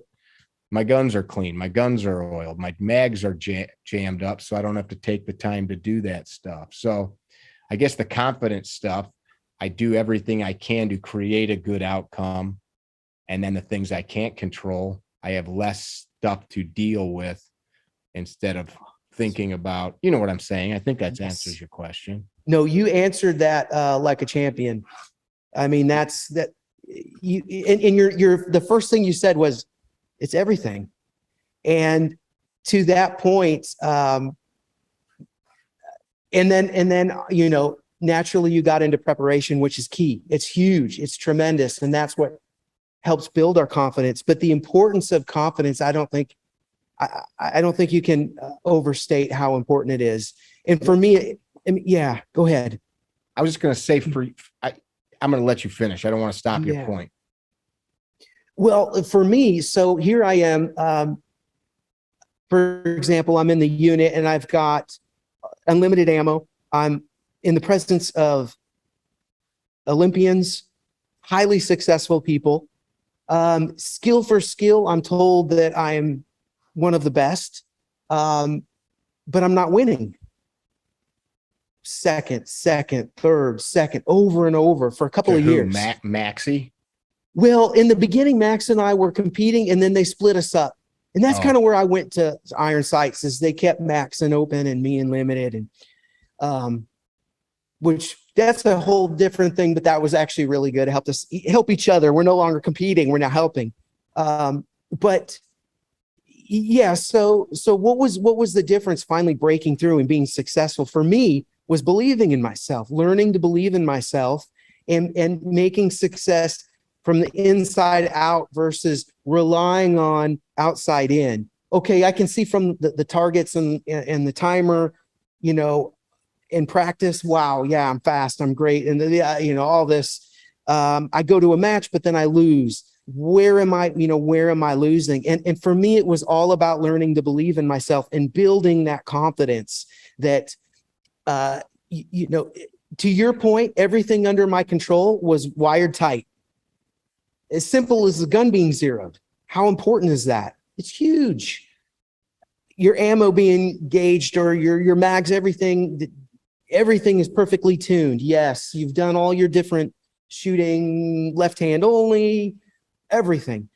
But you have to believe in yourself. And it's so important to have this self-image of, I had to believe that I was a world champion before it happened in reality. So here was a question I was going to ask. How do you get there without developing hubris or arrogance? And I could believe that I could beat Mike Tyson in his prime, right? Mm-hmm. And even if I had boxed my entire life and was a champion, there's still highly unlikely that I would beat Mike Tyson in his prime, right? Could be done. Everybody can be beat. Absolutely. But like, how do you develop that, that self-image without pushing it to an unrealistic place, right? I can't go fly at a 747 because I will it. I have to do the work. I get that. We just covered that. Right. That's right. And how did you also, I guess the second part to that question is, and I know a lot of guys that are GM level shooters they show up around guys like me and they look like Greek gods. They get to a match where there's maybe one of your kind there, and they're in like, maybe they're 20 instead of 1, like they'd be at a local match, and they tend to never break that threshold. How do you not get dejected and like, maybe I'm really not that good. I'm good, but I'm never going to be the great top level guy. Like, how did you work over that hump? Yeah, a lot of that is, being resilient to get over that hump, because I had a huge hump to get over, blood, sweat, tears, many failures, constant for many years. It took me maybe 12 years to win USPSA nationals, which to some people may not seem like a lot, but to people that are natural, they might pick it up earlier. And there was many times where I'm like, man, maybe this isn't in the cards for you. You're spending everything you make, after bills on the shooting thing. You went and enlisted in the Army, at 29 years old. You're doing all of these drastic levels to obtain this goal. And for me, it was being, number one, I had to be extremely resilient and mentally tough, and almost reframe these, we can call them failures, as they were going to make me stronger. Stepping stones. Exactly, okay. Mickey. And so I think that's a huge part of it. And another thing, you had another question in there. How do you do this? How do you do that without, I think part of your question was, how do you do it without being really, really arrogant, for example, or maybe it wasn't, maybe I've read that wrong. Yeah, no, that's it. Like, you see guys like, there's famous fighters that their whole public persona is, you're going to come to the match, I'm going to beat your ass. And half of it's showmanship so that they hype it up. But part of it is trying to get in the head of the other guy. So I think that's like a far end of the spectrum. But like, did you tell people I'm going to be a world champion? Did you keep that to yourself? How did you stop that? There's a fine line between arrogance and hubris and self-confidence. There's a fine line where that goes over the edge, and now you're a prick. Yes. And let me start by saying that I have been, I'm a humble person to a fault. And this was Is hurting your me. wife at home right now? Can we ask her? No, she's not here, unfortunately. She would agree, like, I'm 100% confident. I love it. Yeah. So like completely, and I used to call myself a realist. Well, you haven't won nationals yet. So how are you going to be a national champion? Things like that were in my mind. And I never wanted to be, I was just never very cocky. And you'll see a lot of these guys who are inherently self-confident. They can come off that way for sure. And I know for me, you had another great question there. Did you tell somebody? Within my circle, part of building my confidence was externally vocalizing, I'm going to win. And I did that amongst the team first. And it felt uncomfortable because that's not how you were. Yes, how you are. Yeah. Exactly. It's not how you were, because it is how you are now. Yes, I could do it now, but I had to learn because it wasn't my, my character. I was like, whoa, if I said that, I'd be like, whoa, did I say that out loud, man? That's going to come off like I'm cocky, or arrogant. And I actually told him, I said, look, I haven't achieved my goal, and I really need to, like, this is my life. I'm going to start verbalizing, and I'm going to start, vocalizing, being more confident. And this, we're going to a match. Well, I'm going to win. Those guys are there to get their score off of my score. I'm 100%, and I'm going to gap them. And at first, it felt weird, and I didn't believe it. I was saying it, but I didn't believe it because I didn't have the confidence. And it's a lot like a snowball. Like, you've got to get it started, no matter how small. And for me, what I had to do is lie to myself. And what I mean by that is there's this bundle of neurons at the base of the brain called the reticular activating system. And it acts as a filter between your conscious and your subconscious mind. And it's there because your subconscious can process all these millions of bits per second of input through your senses, etc. And your conscious mind, we know it does, at best 50 to 60 bits per second. It can't multitask. It needs to be singularly focused. So this filter, this gateway exists to alert you. Your subconscious says, hey, somebody just called your name. You're in this concert with all this ambient noise, but you hear hey, Mickey. Oh my gosh, you turn around, but if somebody said, hey, John, you don't even hear it. You don't process it. Well, it's all coming from this reticular activating system. And it works like I call it a closed loop, because, and this coincides with your self-image, where, like, Basham talks a lot about the self-image. And this is something that I had to learn about myself. It's like me to win. Yes, exactly. And it's like me to win. That is so, so huge. And you've got to convince yourself, especially if you're not somebody who's inherently confident. You have to spend the time and the energy on getting into that loop and start feeding it positive. Hey, I want that filter to alert me to what I'm doing really good. I want it to alert me to, make me aware of what I'm great at, or positive things happening in my life, positive things that happen in a match. And now this doesn't take the place of work and preparation, but you need to be confident. And that's a long drawn out way to say that I had to start that snowball, and I had to start rolling it. And I'll tell you, if you don't believe in yourself, those positive affirmations and things like that, they were never effective for me. I had to actually get into the self-image and start building the self-image. And that's why I said I was lying to myself. Well, in a way I was, because, hey, you know what? I'm a world champion. I'm going to win this match. Right now, back then, it felt like I was lying to myself. Then when it happened, I wasn't lying, was I? How did that feel? When it actually happened, was unbelievable. Probably indescribable, but I didn't sit back and enjoy it. I'm just thinking about, well, you got to win the next one. It was really weird. It was like, as soon as this thing is over, it's What do I got to do to win the next one? So there wasn't like stopping and smelling the roses. Maybe as I get older, I can maybe look back at that, but it was very satisfying in the moment.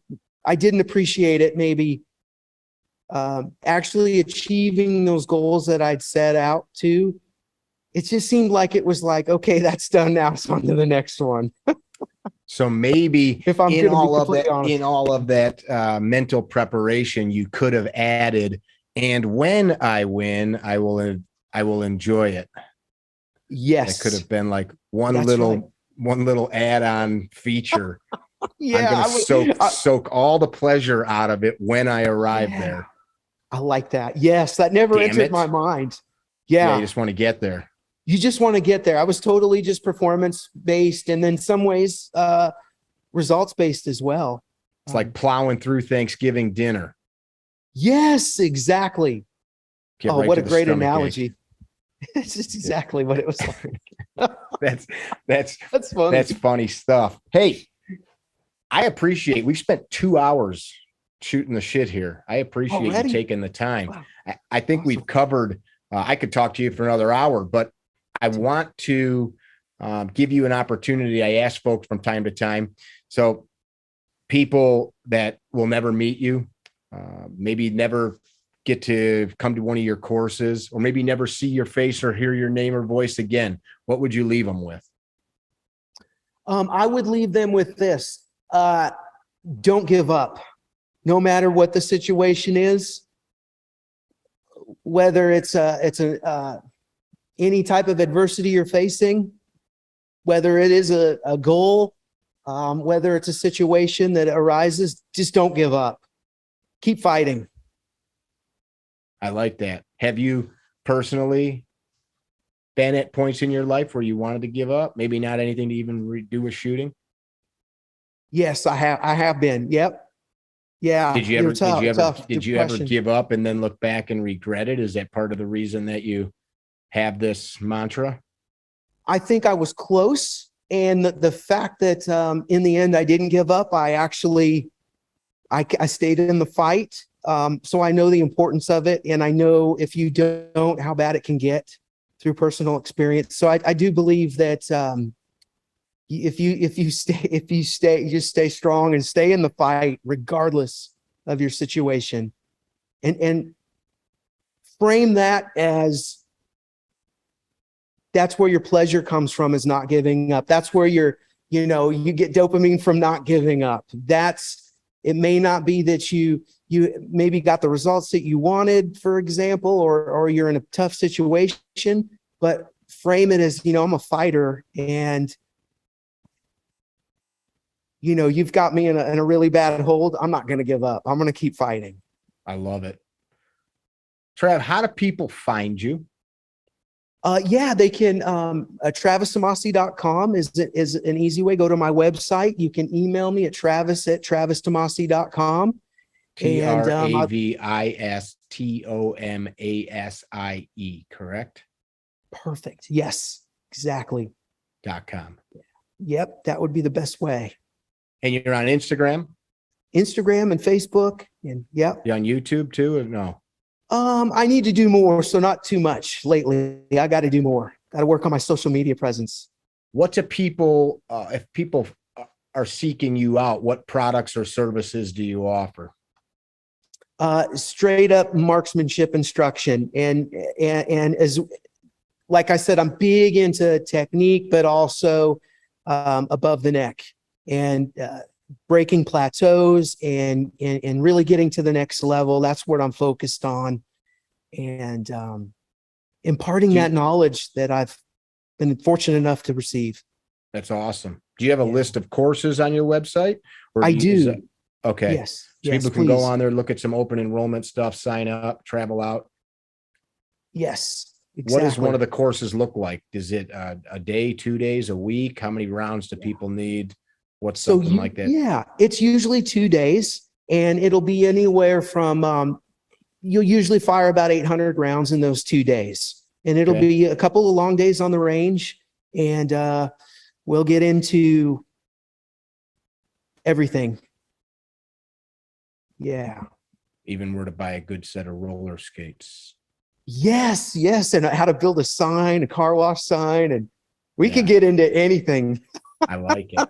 You guys that have watched, if you appreciated this conversation, go give him a follow online. If you like the podcast and got some knowledge from Travis today, share it. Share the link on your social media and go send him a message if you're looking to get into a course. Above the next stuff, not to take anything away from you, that's really what separates. Your shooting skills are great, but the above the next stuff is always what separates winners from losers. I mean, there's entrepreneurship, fighters. There's people that always have great skills, but that one little component, and I think it is self-belief. I was able to answer your question as quickly as I did because I lacked that in my life. And that was the thing. Like, man, why do I keep coming back to the same spot, whatever it is, over and over again? And you've got to do it. That's so powerful. And that makes you, a better instructor as well, Mickey, because you've been there, done that. And you had to learn that the hard way. Oh, it sucks to not believe in yourself. Oh, it's horrible. Nothing breaks my heart more than seeing a young man. I'm not so much women, but see a young guy that just lacks that. You want to grab him by the shoulders and, hey man, I got to tell you something, and it's unfortunately, it's not something you can just inject into somebody. It requires work. But that, to the point that you closed the conversation with, that is the dopamine dump. I'm gonna figure this out. I'm going to persevere. I'm going to keep climbing, running, scratching, fighting, whatever it is. And then in that struggle, that is the path. 100%. You nailed it. I really like the way you think, my friend. Yep. I'll come teach your courses. Please. I'm just kidding. You guys that watched, be well. Awesome. Don't be dickheads. Tell somebody you love them. Go give Mr. Tomasie a follow. Visit our website, carrytrainer.com, for information about classes held throughout the U.S., Carry Trainer apparel, and upcoming projects. You can also email us at training@carrytrainer.com for information about setting up your own private course or speaking engagement. Training@carrytrainer.com or carrytrainer.com.